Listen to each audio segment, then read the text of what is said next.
We are quickly approaching the great feast of Corpus Christi, the feast of the body and blood of the Lord, this coming Sunday. It's such a wonderful feast because it takes us right to the heart of God's gift of himself to us in Jesus. A gift not given once, but permanently there, permanently present in the Blessed Sacrament and entering, absorbing us into his life whenever we receive Holy Communion. This time, this year, lots of plans for the Feast of Corpus Christi have got to have been postponed.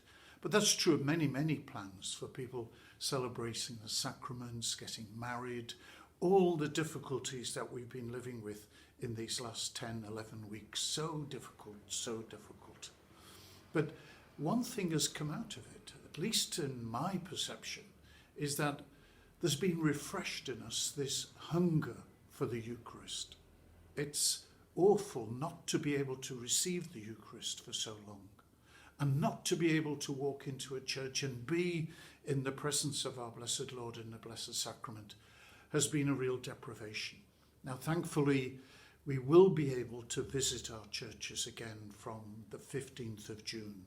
And I'm sure that as we celebrate on the 14th of June, the Feast of Corpus Christi, you'll be ready to make that visit again when it's convenient and when the opportunity is there. And then we still have to wait longer until we can safely, in a gathered congregation, celebrate Mass and receive our Blessed Lord in Holy Communion. But our faith is strong because we know that Jesus is there. And we know that the celebration of the Mass has never ceased. It's continually celebrated. It is the liturgy of heaven. And every day during this period, Mass has been celebrated in our churches. So that rhythm, that reality of Jesus' gift of himself to his Father for our freedom to take away our sins, that is a continuing, ever-present reality in the mystery of heaven.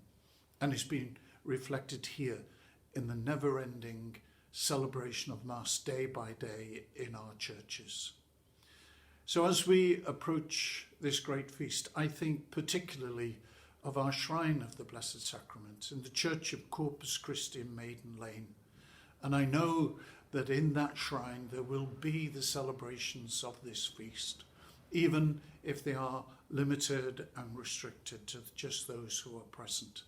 But I know that this year, in all this sadness and discomfort, the Feast of Corpus Christi will have an extra depth to it as we ponder again the greatness of the Lord's gift of himself to us in the Blessed Sacrament, in the sacrifice of the Mass, and as we prepare ourselves to come out of this period of Eucharistic fasting and to be restored in the fuller practice of our faith. So may God bless you. May God bless our celebration of this feast of the body and blood of the Lord, and a special prayer for all those at our shrine of the Blessed Sacrament, Corpus Christi Church in Maiden Lane. May God bless you all.